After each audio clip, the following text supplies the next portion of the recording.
Vamos a orar un momentito al Señor para que la palabra que vamos a compartir en esta tarde sea de bendición para todos los que la van a oír.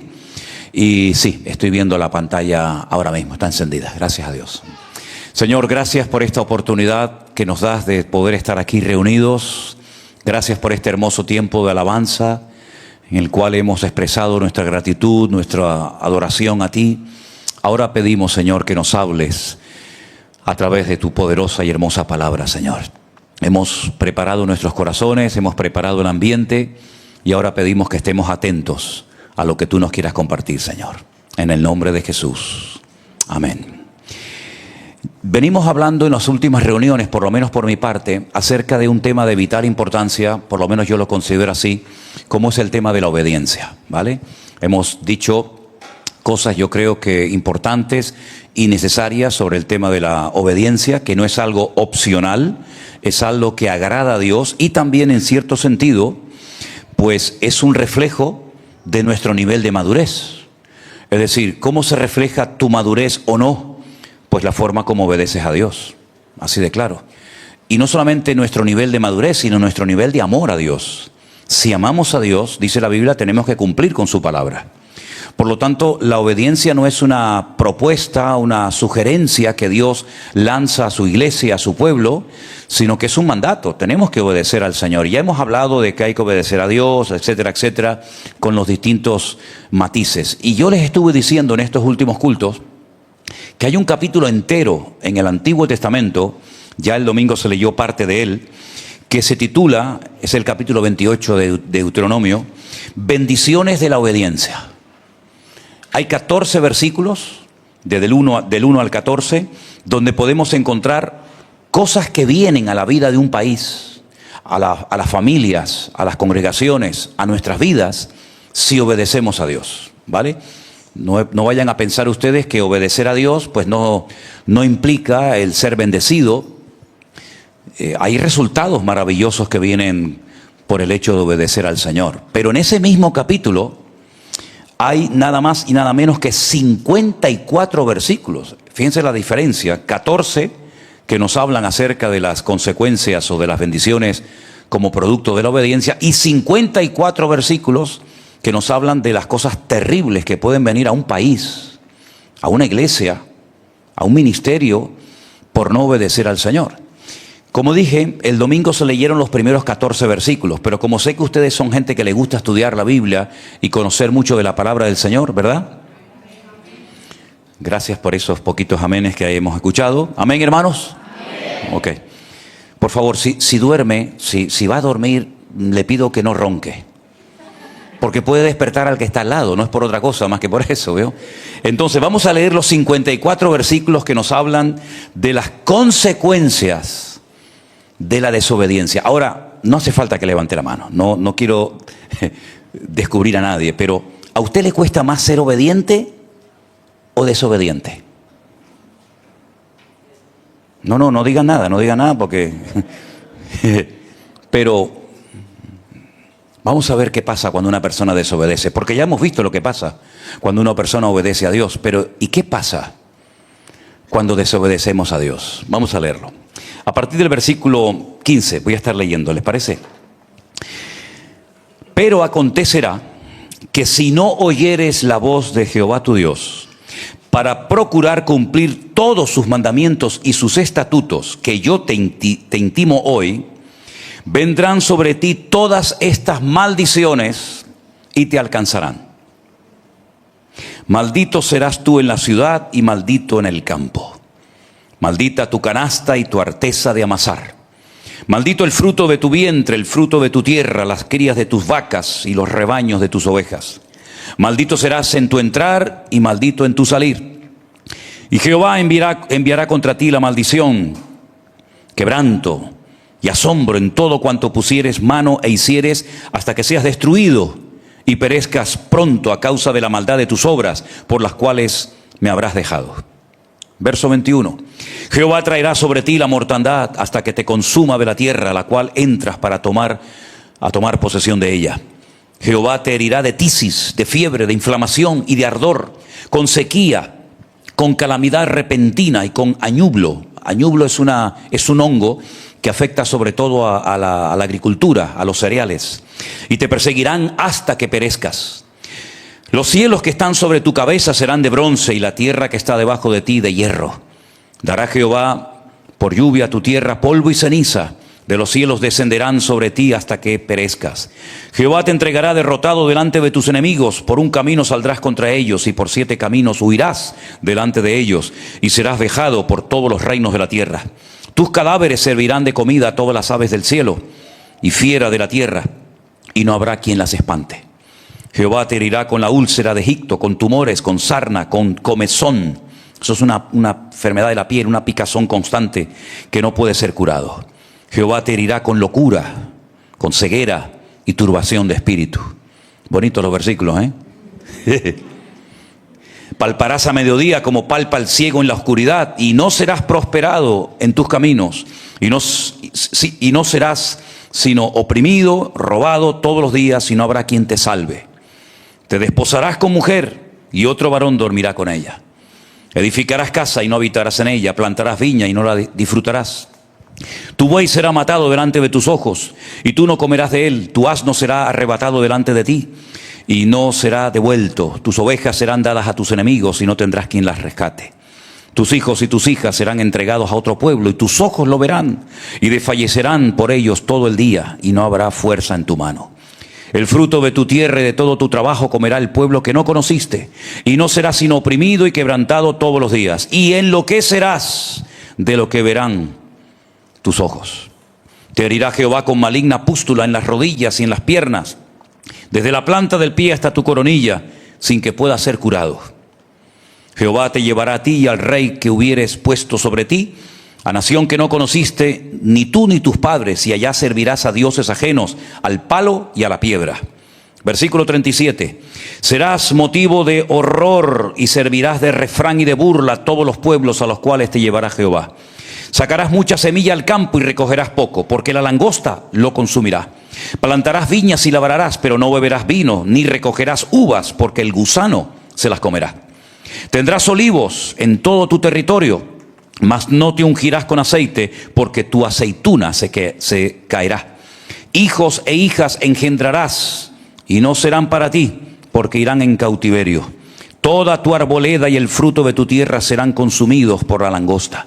El extranjero que estará en medio de ti se elevará sobre ti muy alto, y tú descenderás muy abajo. Él te prestará a ti y tú no le prestarás a él. Él será por cabeza y tú serás por cola.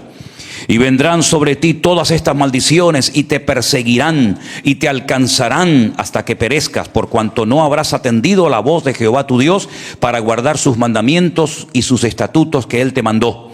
Y serán en ti por señal y por maravilla, y en tu descendencia para siempre.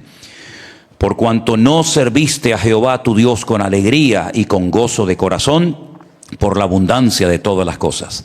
Servirás por tanto a tus enemigos que enviare Jehová contra ti, con hambre y con sed y con desnudez y con falta de todas las cosas. Y él pondrá yugo de hierro sobre tu cuello hasta destruirte. Jehová traerá sobre ti una nación de lejos, del extranjero de la tierra, que vuele como águila, nación cuya lengua no entiendas. Gente fiera de rostro, que no tendrá respeto al anciano ni perdonará al niño. Comerá el fruto de tu bestia, el fruto de tu tierra, hasta que perezcas. Y no te dejará grano, ni mosto, ni aceite, ni la cría de tus vacas, ni los rebaños de tus ovejas, hasta destruirte. Pondrás sitio a todas tus ciudades hasta que caigan tus muros altos y fortificados en que tú confías. En toda tu tierra sitiará pues todas tus ciudades y toda la tierra que Jehová tu Dios te hubiere dado. Comerás el fruto de tu vientre, la carne de tus hijos y de tus hijas que Jehová tu Dios te dio, en el sitio y en el apuro con que te angustiará tu enemigo. El hombre tierno en medio de ti y el muy delicado mirará con malos ojos a su hermano, y a la mujer de su seno, y al resto de sus hijos que le quedaren, para no dar a alguno de ellos de la carne de sus hijos que él comiere, por no haberte quedado nada en el asedio y en el apuro con que tus enemigos te oprimirá en todas tus ciudades. La tierna y la delicada entre vosotros, que nunca la planta de su pie intentaría sentar sobre la tierra, que de pura delicadeza y ternura mirará con malos ojos al marido de su seno, a su hijo y a su hija, al recién nacido que sale de entre sus pies. y a sus hijos que diera luz, pues los comerá ocultamente, por la carencia de todo, en el asedio y en el apuro con que tu enemigo te oprimirá en tus ciudades. Si no cuidares de poner por obra todas las palabras de esta ley que están escritas en este libro, temiendo este nombre glorioso y temible, Jehová tu Dios. Entonces Jehová aumentará maravillosamente tus plagas y las plagas de tu descendencia, plagas grandes y permanentes y enfermedades malignas y duraderas. Y traerá sobre ti todos los males de Egipto, delante de los cuales temiste, y no te dejarán. Asimismo, toda enfermedad y toda plaga que no está escrita en el libro de esta ley, Jehová la enviará sobre ti hasta que seas destruido. Y quedaréis pocos en número, en lugar de haber sido como las estrellas del cielo en multitud, por cuanto no obedeciste la voz de Jehová tu Dios. Así como Jehová se gozaba en haceros bien y en multiplicaros, así se gozará Jehová en arruinaros y en destruiros. Y seréis arrancados de sobre la tierra a la cual entraréis para tomar posesión de ella. Jehová te esparcirá por todos los pueblos, desde un extremo de la tierra hasta el otro extremo. Y allí serviréis a dioses ajenos que no conociste tú ni tus padres, al leño y a la piedra. Y ni aún entre estas naciones descansarás, ni la planta de tu pie tendrá reposo, pues allí te dará Jehová corazón temeroso, desfallecimiento de ojos y tristeza de alma.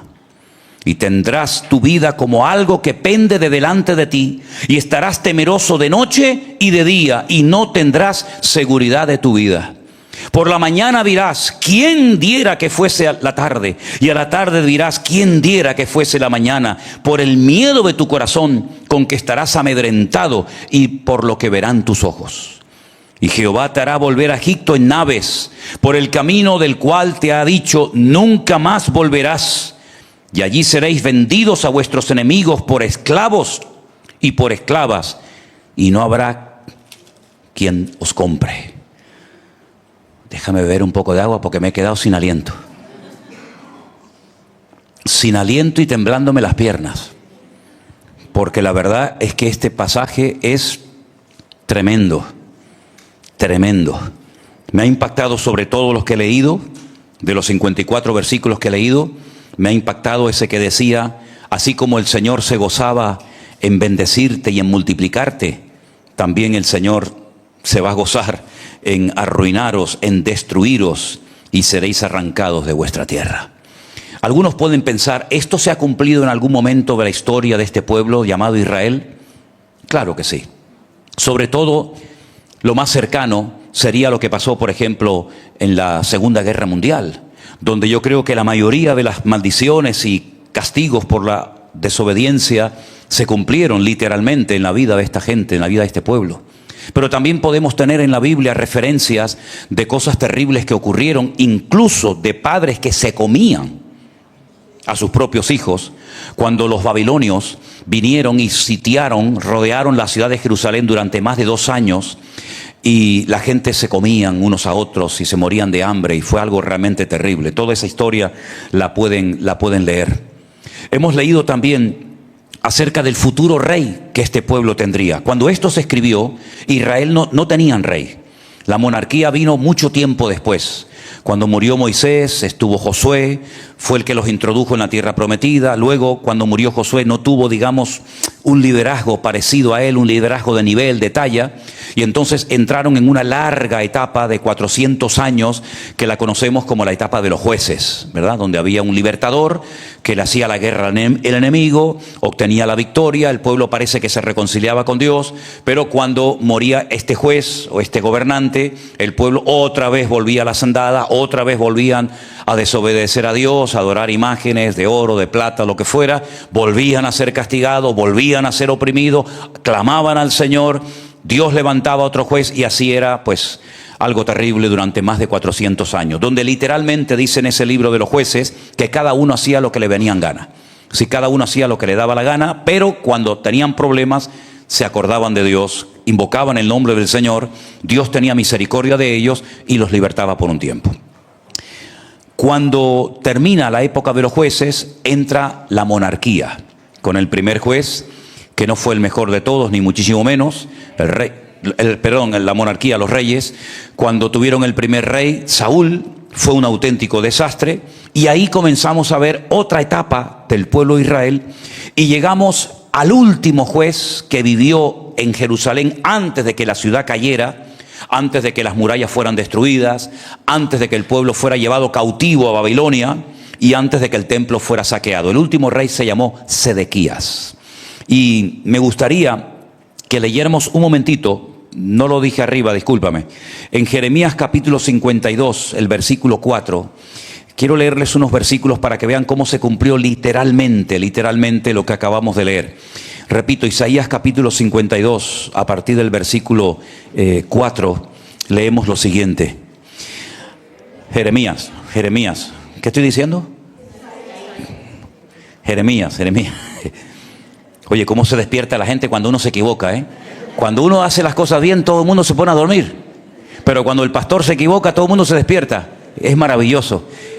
Ya sé la clave entonces, me voy a equivocar mucho para tenerlos atentos. Vamos entonces a Habacuc. No. Vamos a Jeremías capítulo 52, versículo 4.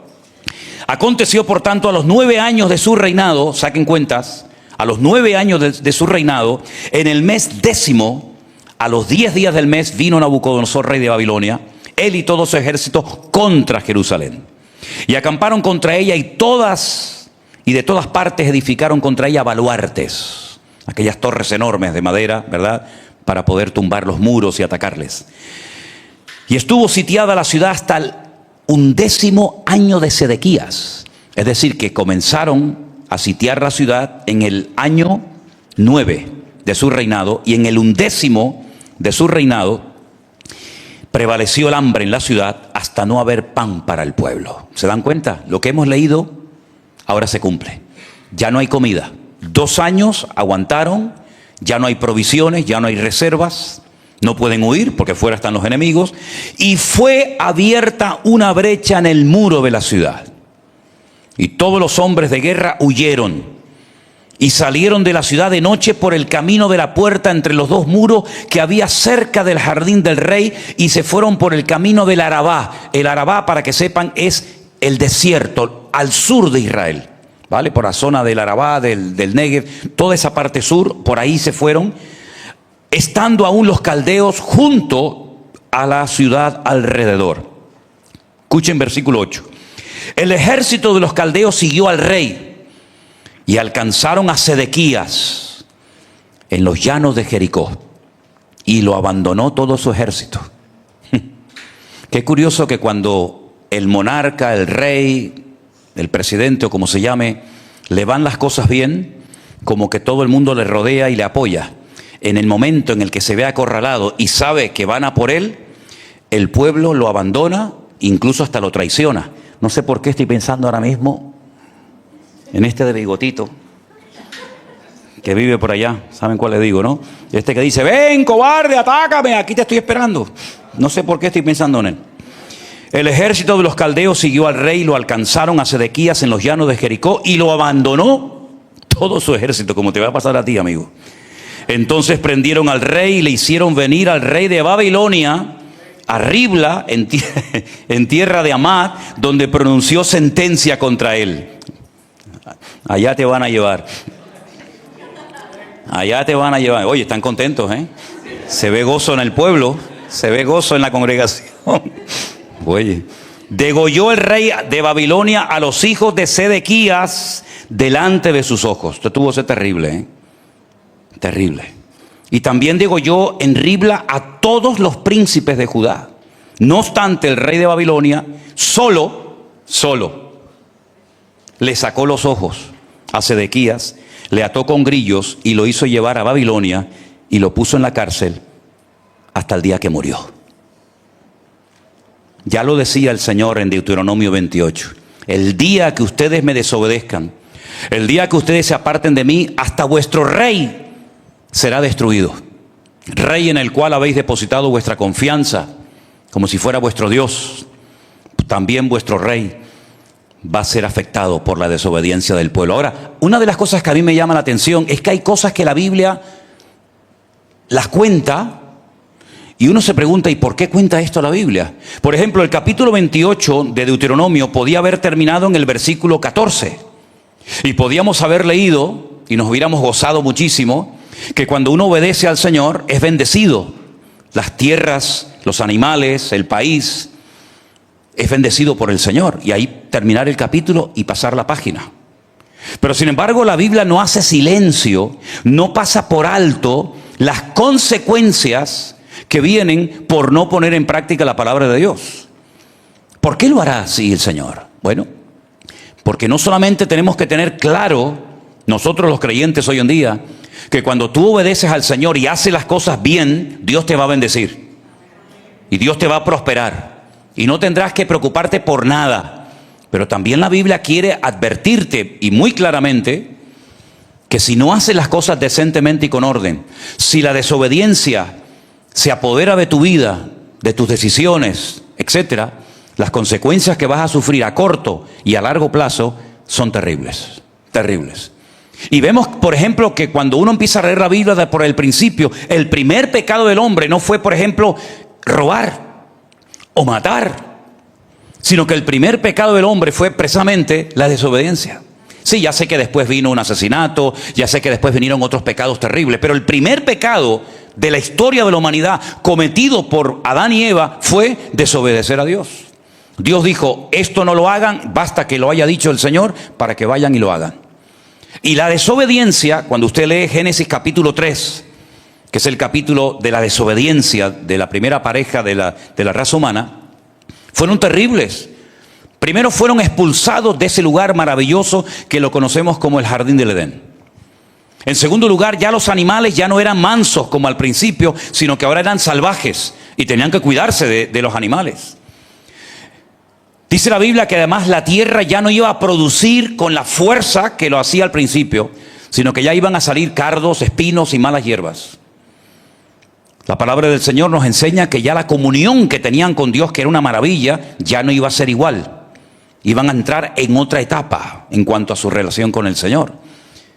Y se convirtieron en seres mortales. Hemos dicho muchas veces que Adán y Eva fueron creados como seres inmortales, no iban a morir. Pero el día que pecaron se convirtieron en seres mortales, perdieron la eternidad y se convirtieron en seres vulnerables al frío, al calor, al cansancio. Comenzaron a sudar, cosas que antes no sudaban. La mujer comenzó a experimentar una serie de cambios hormonales que antes no los iba a tener jamás, ¿verdad?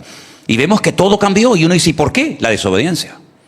La desobediencia lo cambia todo, así como la obediencia lo arregla todo. ¿Se dan cuenta? Ahora, no obedecemos a Dios o a nuestros padres o a quien tengamos que obedecer de una forma mecánica y religiosa. Bueno, le obedezco pero de mala gana. No, cuidado, porque no solamente la Biblia nos habla de la importancia y de la necesidad de obedecer, sino de hacerlo con una buena actitud. Es decir, gozándome y alegrándome, porque lo que me llama la atención, me imagino que ustedes también, que cuando llegamos al versículo 47 de Deuteronomio 28, otra de las cosas que el Señor le dice al pueblo es que no me habéis servido con alegría y con gozo de corazón. Es decir, una persona puede servir, una persona puede obedecer, pero no con una buena actitud. Y Dios no solamente valora el acto de obediencia en sí mismo, sino la actitud con la que obedecemos dicha orden o dicho mandamiento. Por lo tanto, esto es algo muy importante, porque no es, ya digo, obedecer de una forma mecánica, religiosa. Estudiaste, sí. Fuiste allí, sí. Pero no es buena la actitud, no es buena la disposición de tu corazón. Y Dios no solamente ve el acto exterior, sino la actitud interna de nuestros corazones. ¿Siguen ahí? Amén. Si no, me equivoco para despertarlo, no hay problema. ¿Ok? La Biblia no guarda silencio ante lo que puede pasarle a un país por desobedecer a Dios. Podía haberse callado el Señor y no descontar esas cosas. Pero sin embargo vemos que no solamente Adán y Eva hicieron un tiempo las cosas bien, y la Biblia lo cuenta, sino que también cuando lo hicieron mal, también la Biblia lo cuenta. Ahora, es interesante notar porque la desobediencia nos afecta a todos. No es que, bueno, es que como es joven o como son todavía niños. No, es que vamos a ver algunos ejemplos de personas, vamos a decir, supuestamente maduras y espirituales que también cayeron en este problema de la desobediencia. Y miren, por ejemplo, el caso de Jonás. Oiga, Jonás no era un cualquiera, ¿eh? Jonás era un profeta, un siervo de Dios. Jonás era un hombre a través del cual Dios hablaba y traía palabra al pueblo. Pero hay un momento en la vida, en el ministerio de Jonás, que recibe un llamado diferente. Él vivía en un lugar donde seguramente iba a vivir toda su vida. Pero hay un momento en el que Dios mira a un pueblo, Dios mira a una nación que está totalmente perdida y lo quiere enviar allí para darle la oportunidad a los habitantes de la ciudad de Nínive de que se arrepientan y cambien el rumbo y su estilo de vida. Y le dice a Jonás, levántate y ve a Nínive. Al fin y al cabo, Jonás, ¿qué era? Un instrumento en las manos de Dios. Y el instrumento no le dice al que lo va a usar lo que tiene que hacer, sino es al revés. El martillo no le da órdenes al que lo va a usar, sino el que lo va a usar sabe cómo tiene que usar el martillo, el serrucho, la sierra, lo que sea. Y Jonás se niega. Jonás le dice a Dios, no voy a ir. Y Jonás es capaz de irse hasta la costa, a un lugar llamado Jope, y allí se da cuenta que hay un barco que va a salir, que va a zarpar rumbo a España, a Tarsis, y va a cruzar todo el Mediterráneo, porque el Mediterráneo nace en Israel y muere en España, o al revés, como quieran. Y Jonás es capaz de gastarse dinero con tal de no obedecer a Dios, y se monta en un barco y se baja al camarote de más abajo, y el barco se hace a la mar. Pero llega un momento en el que aquel barco está a punto de hundirse porque se levanta una tempestad terrible. Y los marineros tienen un pánico porque saben que esa tempestad es diferente a todas las que han visto anteriormente. Ahora, cuando usted lee la historia de Jonás, de su rebeldía, de su desobediencia, hay cosas que no se captan, pero en el texto hebreo, cuando usted lee esta historia en hebreo, que es hermosísima, usted se va a dar cuenta que lo que estaba pasando es que estaba el mar y había un montón de barcos navegando, pero la tempestad solamente afectaba al barco de Jonás. El barco de enfrente no tenía tempestad.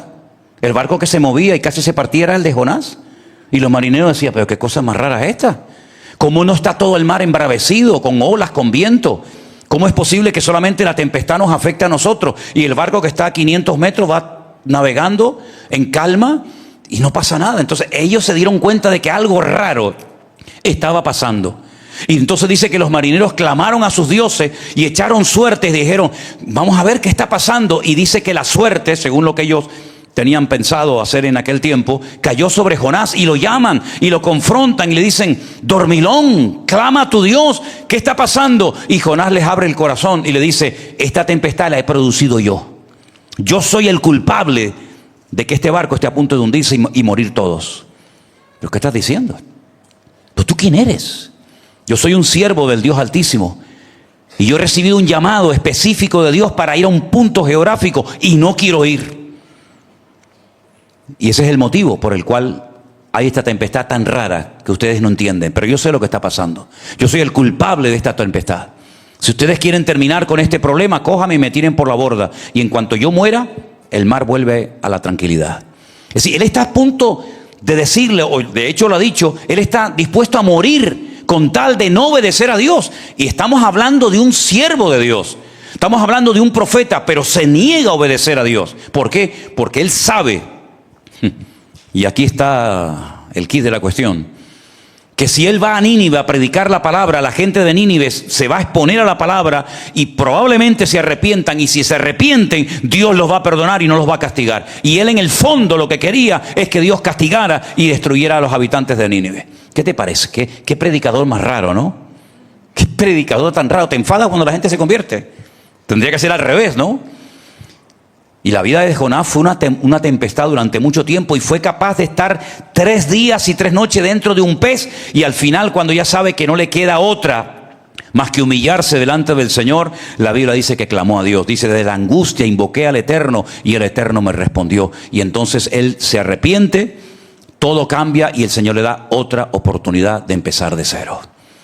¿Te das cuenta cómo un hombre de Dios, en este caso un profeta, fue capaz de desobedecer a Dios? Por lo tanto, si esta gente que era tan cercana al Señor, en un momento puntual de su vida, fueron desobedientes, ¿cómo nosotros no vamos a poder serlo cuando somos exactamente igual de seres humanos, imperfectos y limitados, como Jonás o como cualquier otro. Cuando el Señor le dice a Moisés, una vez te dije que que golpearas a una roca y salió agua, pero ahora lo vamos a hacer diferente. Ahora esa misma roca, dice la Biblia que la roca que le seguía era Cristo, lo dice el Nuevo Testamento a través de Pablo. Quiero que a esa roca, en vez de golpearla, quiero que ahora le hables. Y Moisés dice que desobedeció delante de todo el pueblo a Dios y cogió su vara y golpeó la roca y salió agua. Pero el Señor le dijo, por esta desobediencia que has hecho, por este acto de desobediencia, no vas a entrar a la tierra prometida. Y la consecuencia de la desobediencia de Moisés es que se perdió la bendición de poder entrar a la tierra prometida. Salió de Egipto, caminó por el desierto, pero no logró entrar en la tierra prometida. Y cuando tú estás parado en Israel, tú miras enfrente las montañas, las cordilleras enormes de Jordania, el país enfrente, y allá arriba está el monte Nebo. Y la palabra Nebo viene de la palabra Naví, que significa profeta o varón de Dios. Y allí, en aquella montaña, allí está enterrado el varón de Dios, Moisés. ¿Por qué? Porque no obedeció al Señor. Entonces las cosas terribles que pueden ocurrir en la agricultura, en la ganadería, en el clima, en la economía, en las familias, en los pastores, en las iglesias, por no obedecer, mira, sinceramente te digo, no merece la pena. No merece la pena desobedecer porque pierdes más de lo que ganas. ¿Cuántos dicen amén? Por eso la Biblia no guarda silencio, porque la Biblia te quiere advertir de que una mala decisión, un acto de desobediencia puede destruirlo todo. Y es una lástima, ¿verdad? Pero hay personas que han retenido durante años y mucho tiempo bendiciones de Dios porque no han querido obedecer. El pueblo de Israel se podía haber librado de un montón de líos, de un montón de guerras, de muertes, de matanzas, de humillaciones.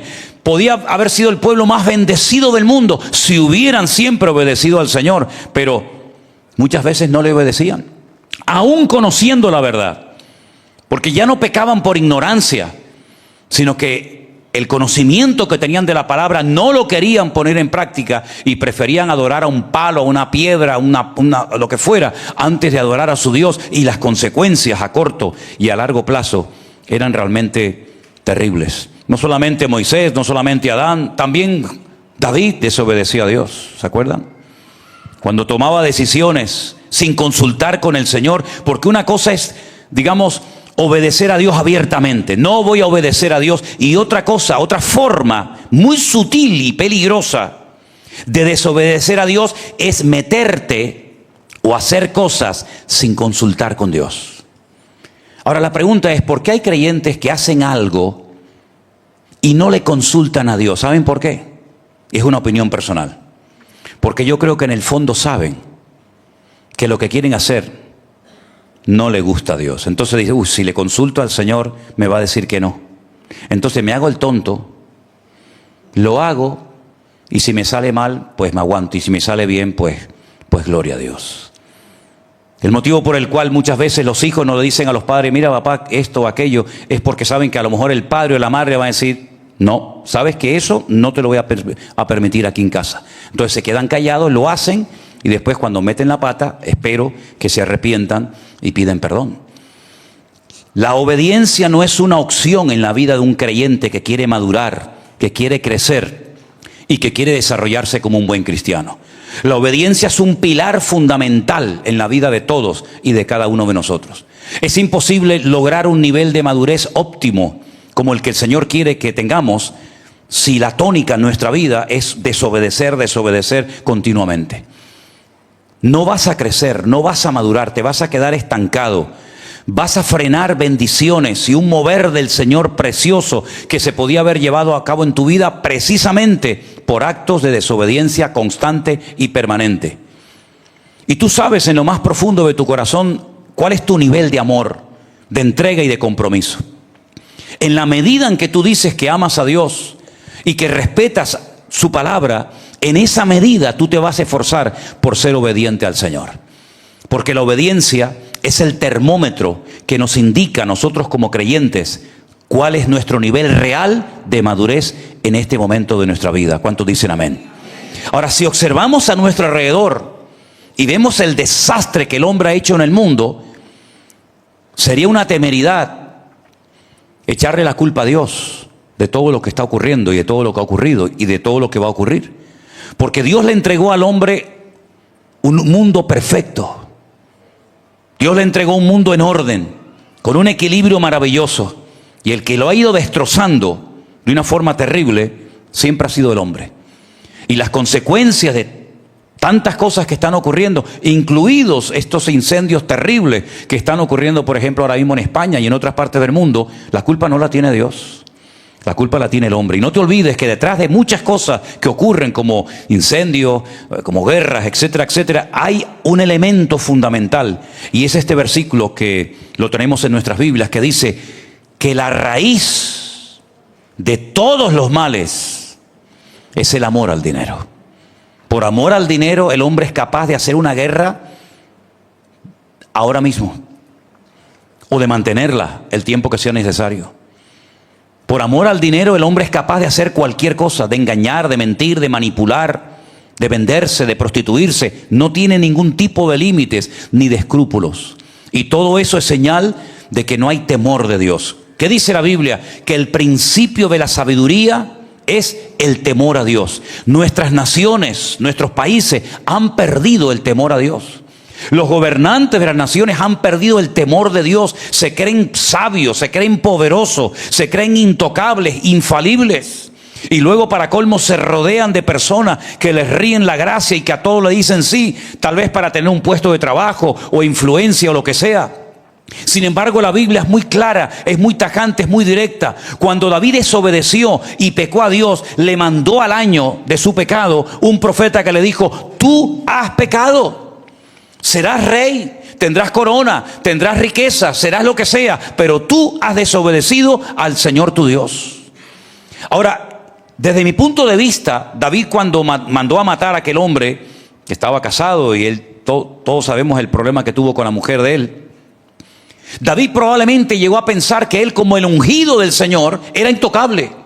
Porque él, antes de ser rey, se encontraba un día en una cueva, en un lugar que hemos visitado muchas veces en el desierto de Judea, allí en En-Gedi. Él estaba dentro de una cueva y de repente ve entrar al rey Saúl, que dice que se fue a cubrir los pies, pero realmente fue a hacer sus necesidades, ¿no? Y entonces los soldados que están dentro de la cueva, que lo ven entrar, le dicen: ahí lo tienes. Dios te lo ha puesto a tiro. Ve y mátalo. Él te quiere matar a ti. Él le cortó el borde de sus vestiduras, pero él dijo: no tocaré. En ese momento, ¿no?, al que era el ungido del Señor. Porque el único ungido en el país era el rey, porque había recibido ese aceite. La palabra ungido, Mashiach, significa el que recibe el aceite sobre la cabeza como señal pública de que este es el escogido de Dios. Cuando ya Saúl no está en la escena política y ahora es él el ungido, porque ha sido ungido por el profeta Samuel, probablemente él dice: bueno, yo soy el rey, yo hago lo que me da la gana. Me acosté con la vecina, el marido, no pasa nada, lo mato, para eso soy el rey. Y hago lo que me dé la gana. Sin embargo, al año, después de darle al Señor un año de oportunidades, porque claro, el Señor estuvo en silencio un año, pero no significa de que porque esté en silencio no te va a confrontar en ningún momento. Te ha dado un margen de tiempo para que te pongas en línea, pero como veo que no entras en razón, yo te voy a mandar un profeta y te va a poner las pilas. Y cuando Natán le cuenta aquella historia, y David se indigna y dice: pero ¿cómo es posible que hayan matado una ovejita de un tal? Y le dice: es que ese hombre eres tú. Tú tenías todo lo que querías, tenías el país en la mano. Eres el hombre más poderoso, más rico, más querido, más amado de Israel. Tú no eras nada, tú eras un don nadie, tú eras un muchacho por ahí perdido por las montañas, pero Dios te sacó de allí y te dio un país, y te dio una corona, y te dio promesas, y eres el hombre más influyente en el país. Pero lo que has hecho no está bien. Has desobedecido a Dios, y por culpa tuya hay gente que están blasfemando de Dios. Ya ese temor de Dios ya lo han perdido. David se arrepiente, David pide perdón, pero vienen consecuencias. Porque la palabra de Dios nos enseña que a veces cuando pecamos, pues vienen consecuencias, a veces mayores o menores, pero las consecuencias son tan reales como las bendiciones que vienen cuando una persona obedece al Señor, ¿verdad?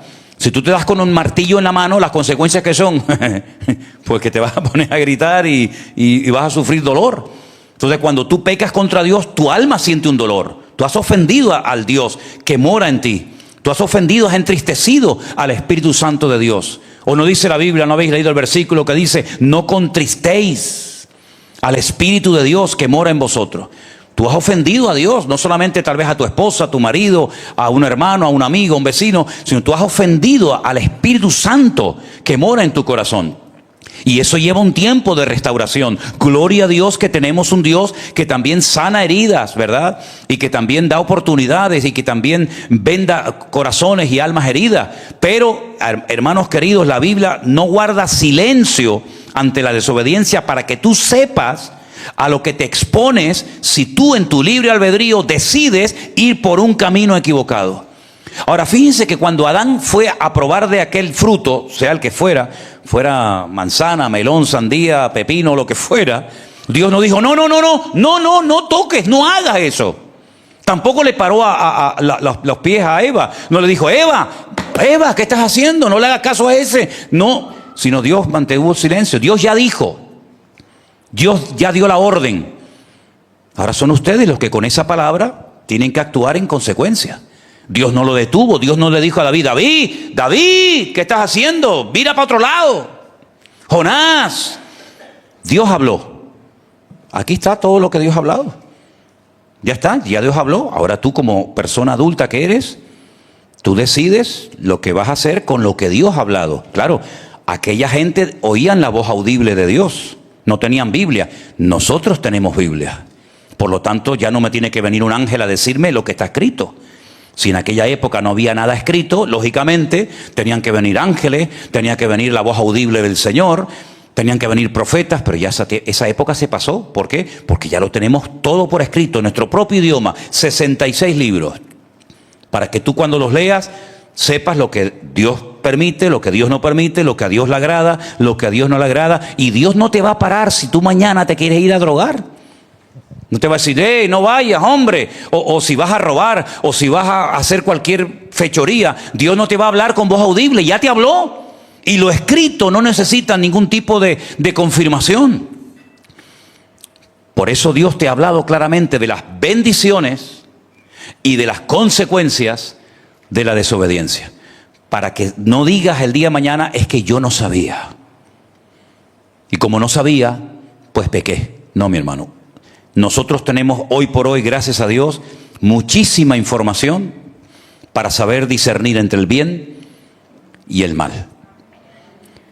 Nosotros no somos guiados por la conciencia, porque la conciencia, dice la Biblia, que también se puede cauterizar. ¿Qué significa cauterizar? Bueno, en aquellos tiempos donde la gente, los soldados sobre todo, caían heridos y había unas heridas tremendas, ¿verdad? Por aquellas lanzas y espadas. Pues no había penicilina, no había antibióticos, no había la medicina avanzada que podemos tener en el día de hoy. Y entonces para frenar un poco cualquier proceso de ¿cómo se llama? De infección, pues se ponían cuchillos o espadas al rojo vivo en las brasas. Y cuando estaba bien caliente, le decía, ven para acá que te voy a dar un regalo. Y le ponía el cuchillo encima de la herida abierta. Y claro, el dolor tenía que ser terrorífico, ¿no? Terrible, terrible. Pero le cauterizaba la herida, le dejaba ahí un callo insensible, pero era la única manera de evitar que se infectara la herida. Y Pablo dice, conociendo la medicina de su época, que hay gente hoy en día, incluso en las iglesias, que tienen la conciencia cauterizada. Ni sienten, ni padecen. Ya se han acostumbrado a pecar y por lo tanto ya la conciencia no funciona. Ya esa alarma que Dios le puso dentro del corazón al hombre, ya algunos la anularon. Es como que le cortas el cable, ¿no? Me acuerdo que una vez una hermana, hace años, perdonen que diga la hermana, pero es que es verdad, fue una mujer, da igual si hubiera sido un hombre, ¿no? Y me dice, yo venía por el camino y se me encendió una luz roja y era como una lamparita así. Digo, eso es la falta de aceite, hermana. Falta de aceite. ¿Y qué hizo? No, yo hice así y rompí la luz de la roja del aceite. Ya lo arregló. Y el coche se le fundió porque no le echó aceite. Entonces hay una lamparita que se enciende aquí cuando estás haciendo una cosa mal, pero yo desconecto. Yo cauterizo la conciencia. Entonces el creyente ya no se puede dejar llevar por la conciencia, porque la conciencia nuestra, que en principio la teníamos todos cuando éramos inconversos, la estiramos tanto y la malinterpretamos tanto, la voz de alarma de la conciencia, que ya por ahí no nos podemos guiar. Romanos 8 dice que los verdaderos hijos de Dios son los que son guiados por el Espíritu de Dios. Ahora es el Espíritu el que está dentro. Y claro, el peligro es que tú te acostumbres tanto a pecar y a vivir en desorden, que ya el Espíritu se calle y ya no te diga nada. Pero no porque lo hayas matado, porque al Espíritu no lo vas a poder matar. Pero entonces viene ese texto que dice, yo me callo por amor. Te seguiría hablando, pero como ya no me haces caso, prefiero no decirte nada. Y entonces ya entramos en un terreno tremendamente peligroso de la apostasía y de tantas cosas que no vienen al cuento ahora.